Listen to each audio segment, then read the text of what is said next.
Hi, and welcome to Dr. Brainwaves. Today we're going to talk about anaphylaxis, which can occur in up to 2% of the population.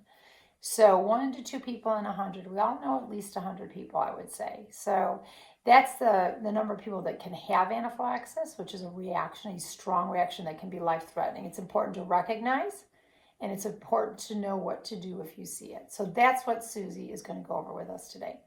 So I have a personal story about this. Of my 3 sons, 2 of them have food allergy. And on a Sunday morning at 9 o'clock, I got a call from Jacob's chaperone in China telling me that Jacob was having an anaphylactic reaction. Those are not the words that you want to hear on a Sunday morning, I guarantee you that. But anaphylaxis is a potentially life-threatening allergy. It typically is due to a special antibody, IgE, but not always, and usually we'll know the source of it. But unfortunately, 20% of children, for an example, will have their first anaphylactic reaction to food at school, so not having any knowledge of it.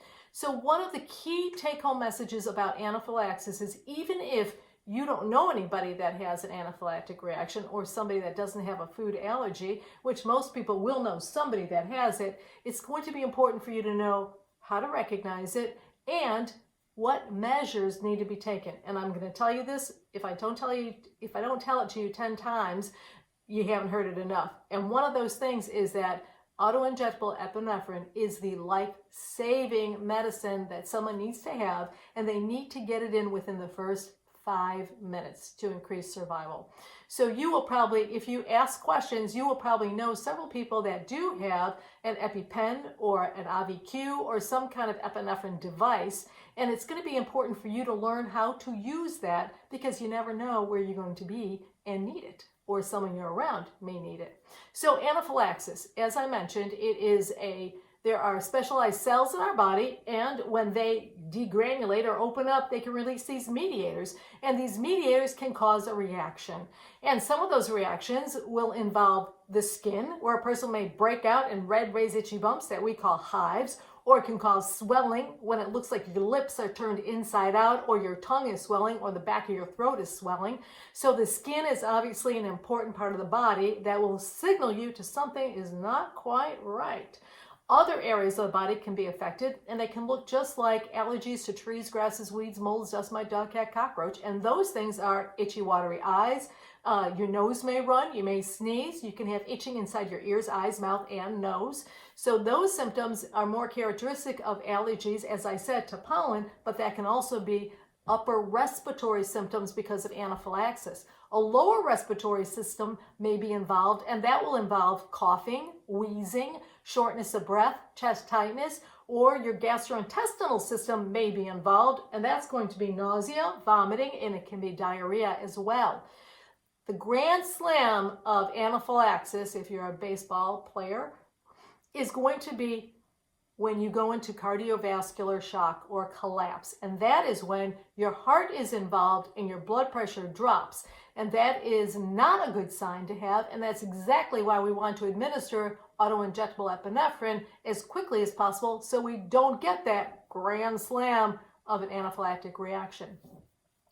So one of the things that we also know is that if there is hives, then in fact, 90% of people will have some kind of skin manifestation, whether it's hives or otherwise.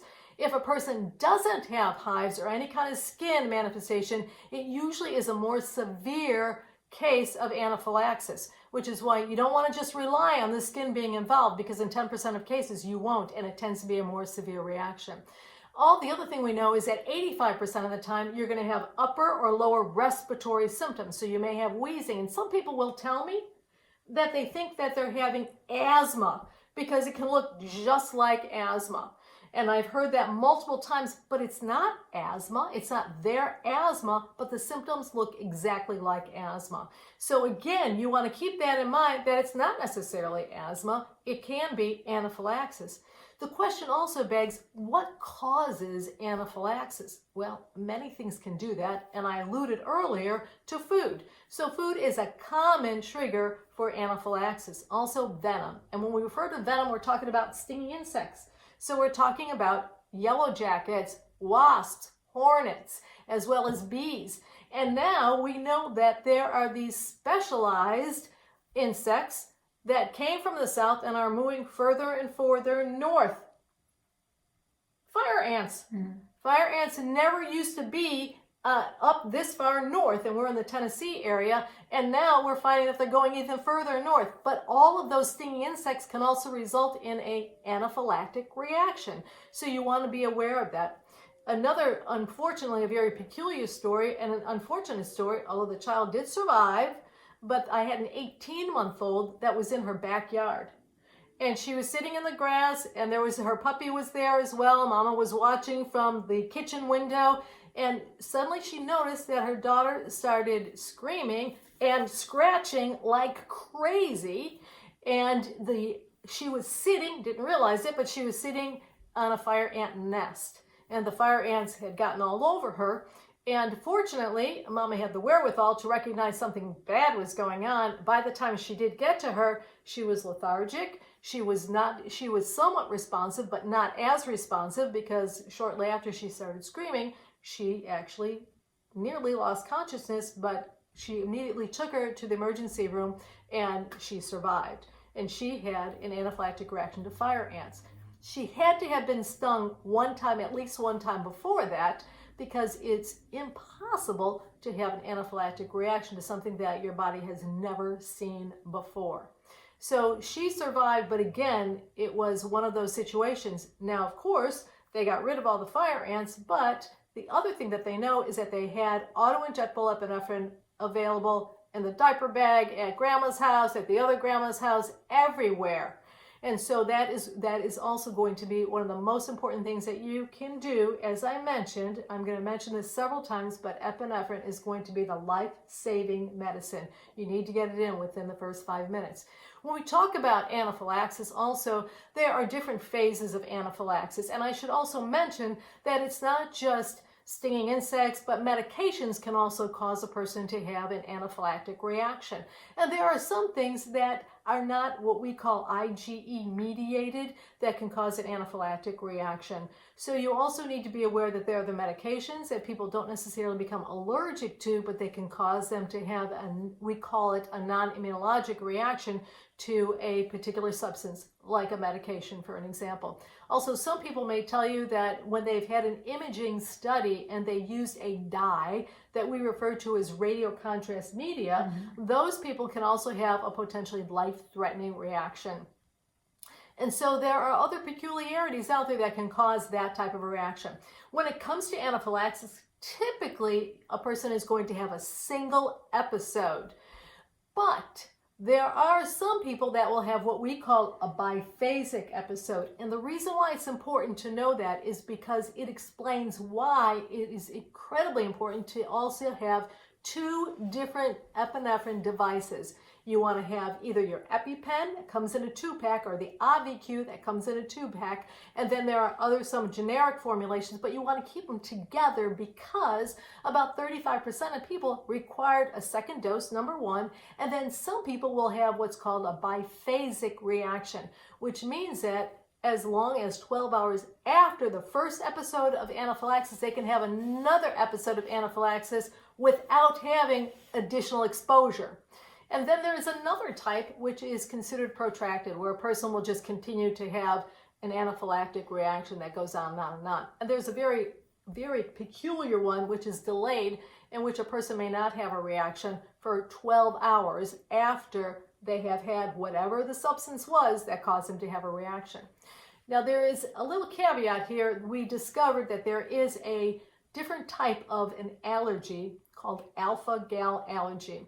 And the reason why I want to bring it up is because it is a peculiar allergy, because it is due to a carbohydrate, which isn't necessarily important for you to know, except that two things need to be in play. One is a person has to have had a tick bite, and we believe that there is a substance in the tick that then causes them to become allergic to mammalian meat. And when I refer to mammalian meat, I'm talking about pork, venison, beef, any of those types of meats, and they can have an anaphylactic reaction to it.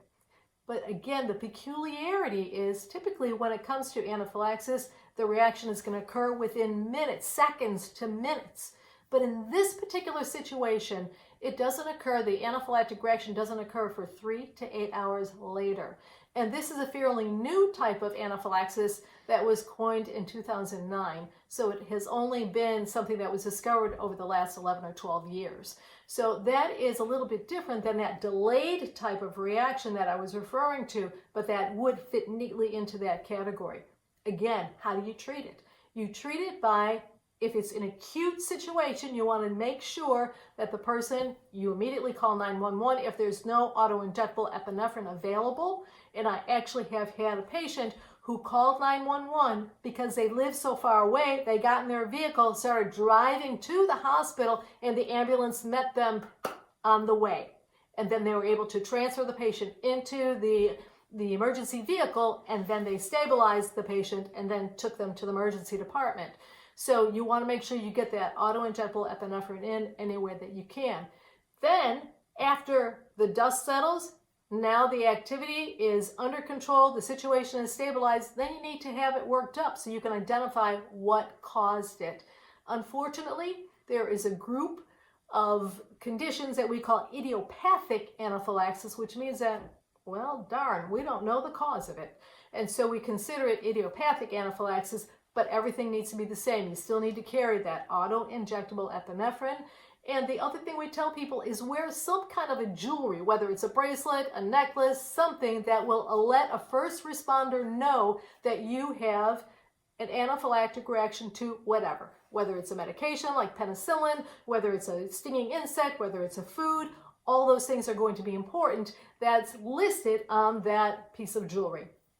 And the other thing is know how to use it. Know how to use the epinephrine, and also teach family members how to use it, especially if there's a child that's involved. Everybody, the teacher, the parents, the grandparents, the babysitter, everybody needs to be aware of how to use that auto-injectable epinephrine.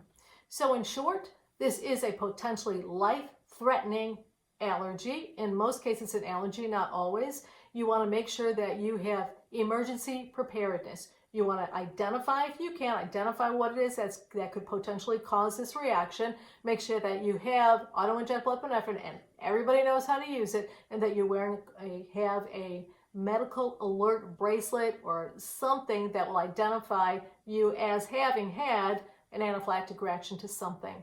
So it's not something to be taken lightly. You can save somebody's life, even if you have never had anybody in your family that has had anaphylaxis, but you know how to use that EpiPen. And I will tell you that I have done many talks to nurses in schools, because sometimes they will be fraught with having a child that's having a reaction, a life-threatening reaction, and the child doesn't have epinephrine there. And so there was a wonderful program that is still available where a school can get EpiPens for free in their school system. And it's for those certain circumstances in which a child has never been diagnosed as having anaphylaxis, but now the school has epinephrine available. So know that this is a potentially life-threatening condition, and emergency preparedness is key. Identifying what the trigger is and maintaining all of those things that I mentioned, especially epinephrine, making sure you have that available. My son did survive, by the way, and he has gone back to Asia a few times now, and he is in the U.S. right now, but he is going to be going back to Asia, so he will definitely have to carry that auto-injectable epinephrine wherever he goes. 2 of them.